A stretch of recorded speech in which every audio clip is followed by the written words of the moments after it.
നിലമ്പൂർ തെരഞ്ഞെടുപ്പിൽ ദയനീയമായി പരാജയപ്പെട്ടത് ആരെന്ന് ചോദിച്ചാൽ അത് സ്വരാജാണ്. സ്വരാജിന്റെ സ്വന്തം ബൂത്തിൽ പോലും അദ്ദേഹത്തിന് വലിയ തിരിച്ചടി ഉണ്ടായിട്ടുണ്ട്, നാട്ടിൽ തിരിച്ചടി ഉണ്ടായിട്ടുണ്ട്. എന്തു പറ്റി സ്വരാജിന്? സ്വരാജ് ദയനീയമായ തോൽവി. പിന്നെ വിജയിച്ചത് ആരെന്ന് ചോദിച്ചാൽ ഷൗക്കത്ത് എന്ന് പറയും. പക്ഷേ നിലമ്പൂരിൽ രണ്ട് വിജയികളുണ്ട്. ഒന്ന് ഷൗക്കത്ത്, മറ്റൊന്ന് PV അൻവർ. ഷൗക്കത്തിൻ്റെ ഔദ്യോഗികമായിട്ട് വിജയമാണ്. അൻവർ രാഷ്ട്രീയമായിട്ട് നമ്മൾ നോക്കുമ്പോൾ അൻവറിൻ്റെ വിജയവുമാണ്. സ്വരാജിന് എല്ലാവരും എന്താണ്, കേരളം മുഴുവൻ അവിടെ പോയി കിടന്നല്ലോ, സാംസ്കാരിക നായകന്മാരുൾപ്പെടെ. എന്തിനു വേണ്ടി? സ്വരാജ് ജയിച്ചു കഴിഞ്ഞാൽ ഏതെങ്കിലും സ്ഥാനമാനങ്ങൾ എന്നുള്ള രീതിയിലാണ്. ഇതിനകത്ത് നമുക്ക് ചിലത് വായിച്ചെടുക്കാനുണ്ട്. സ്വരാജ് സ്വന്തം ബൂത്തിൽ തന്നെ രണ്ടാമതായി പോകുന്നു. ഈ അൻവർ ഇപ്പം ഏതാണ്ടൊരു 20,000 വോട്ടിന് മുകളിലായി കഴിഞ്ഞു, നേടിക്കഴിഞ്ഞിരിക്കുകയാണ്. പിന്നെ പിണറായിസത്തിനെതിരെയുള്ള ശക്തമായ ഒരു വികാരം രണ്ടുപേരും കൂടി ഷെയർ ചെയ്തു, ഷൗക്കത്തും അൻവറും കൂടി. അത് വ്യക്തമാണ്. ഇപ്പോൾ രണ്ട് മുന്നണികളിലും പലതരത്തിലുള്ള വിചാരണ നടക്കും. ഇവിടെ UDF-നകത്ത് VD സതീശനെ വിചാരണ ചെയ്യും. അത് ജയിച്ചാലും തോറ്റാലും, ജയിച്ചാലും ഈ ഭൂരിപക്ഷം കുറഞ്ഞതിൻ്റെ പേരിൽ. കാരണം ഇവരുടെ കണക്കുകൂട്ടലനുസരിച്ച് ഇനിയും ഭൂരിപക്ഷം കയറി പോകേണ്ടതായിരുന്നു. കാരണം അൻവർ ഈ വോട്ട് പിടിച്ചില്ലായിരുന്നെങ്കിൽ. അല്ല, പക്ഷെ അൻവർ പറയുന്നത് ഞാൻ പിടിച്ചത് മുഴുവൻ LDF-ന്റെ വോട്ടെന്നാണ് പറയുന്നത്. LDF-ന്റെ വോട്ട് മാത്രമൊന്നും LDF-ന്റെ ഭരണവിരുദ്ധ വികാര വോട്ടുകൾ LDF-നകത്ത് തന്നെ ഉള്ളവർക്കും ഉണ്ട്. അതുകൊണ്ട് പിന്നെ വ്യക്തിപരമായ വോട്ടില്ലേ, അൻവറിനെ പോലുള്ള ഒരാൾ, ഒരു വ്യവസായ പ്രമുഖൻ, അദ്ദേഹം മണ്ഡലത്തിലെ കാര്യങ്ങളായിരുന്നല്ലോ മുഴുവൻ തെരഞ്ഞെടുപ്പ് സമയത്ത് ചർച്ച ചെയ്തത്. ഇനി LDF-ലും ചോദ്യം ചെയ്യപ്പെടൽ ഉണ്ടാകും. ഇപ്പോൾ നോക്കി, MV ഗോവിന്ദന് എതിരെ വരും.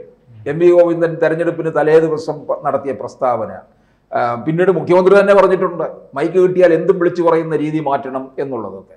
പക്ഷേ ഇതൊക്കെ നമുക്ക് ചില കാര്യങ്ങളിൽ ആസൂത്രണം നടത്തിയിട്ടുണ്ടോ എന്ന് സംശയിക്കേണ്ടിയിരിക്കുന്ന കാര്യം. ഈ സ്വരാജ് പിന്നെ CPM-ലെ മറ്റൊരു നിരയാണ്.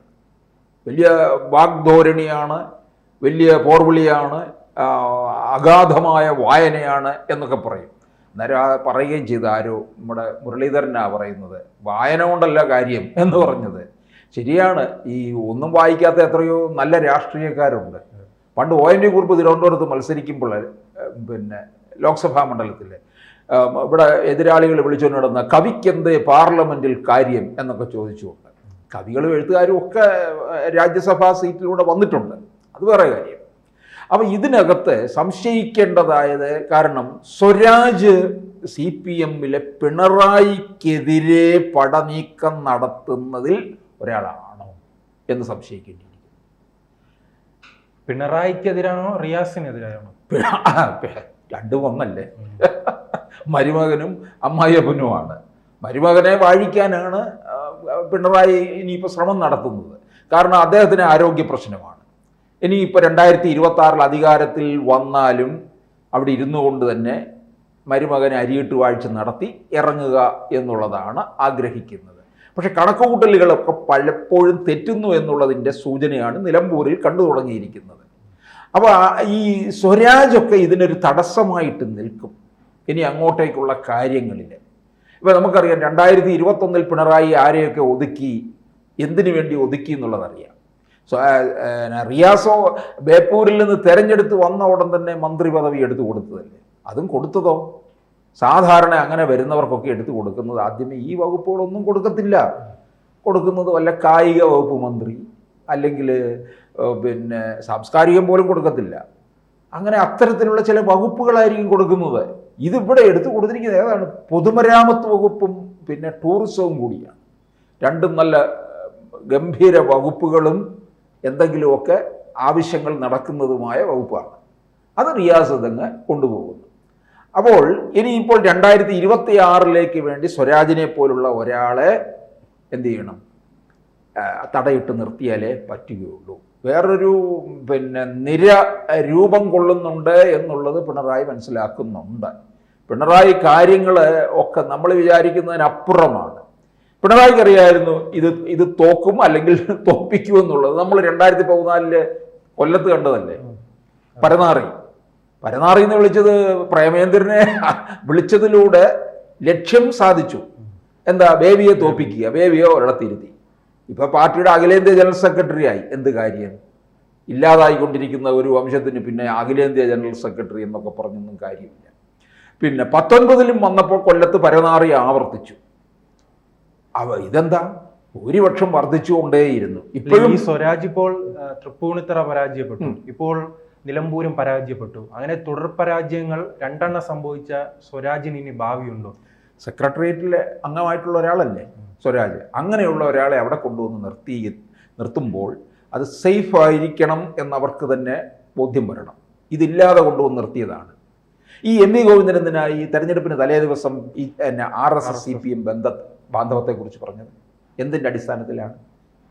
അതുപോലെ തന്നെ ശിവൻകുട്ടി ഭാരതാംബ ഇത് വിവാദം ഉണ്ടാക്കിയത്. ഇതൊക്കെ നമ്മൾ ചേർത്ത് വായിക്കേണ്ട കാര്യം തന്നെയാണ്.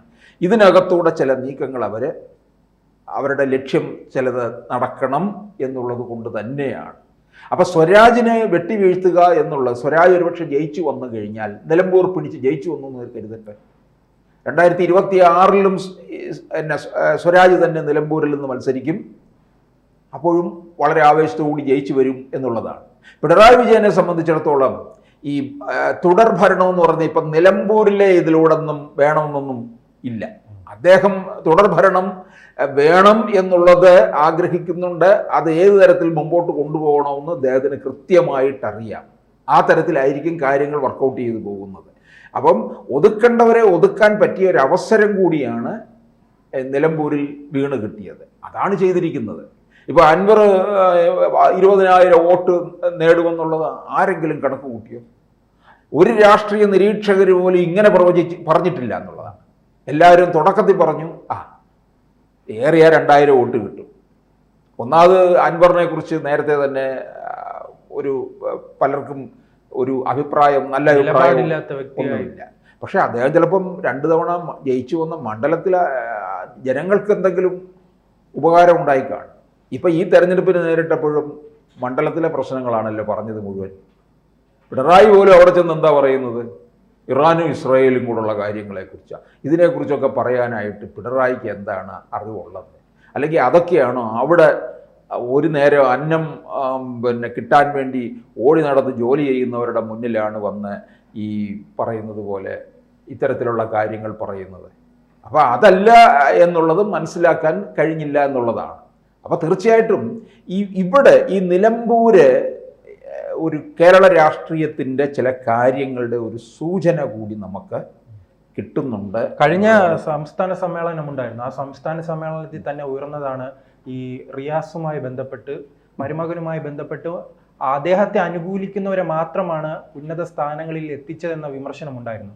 അതിനുശേഷം വന്ന തിരഞ്ഞെടുപ്പിലും അത് സാധിച്ചിരിക്കുകയില്ലേ പിണറായി? പാർട്ടിക്ക് അതൃപ്തി ഉണ്ടല്ലോ.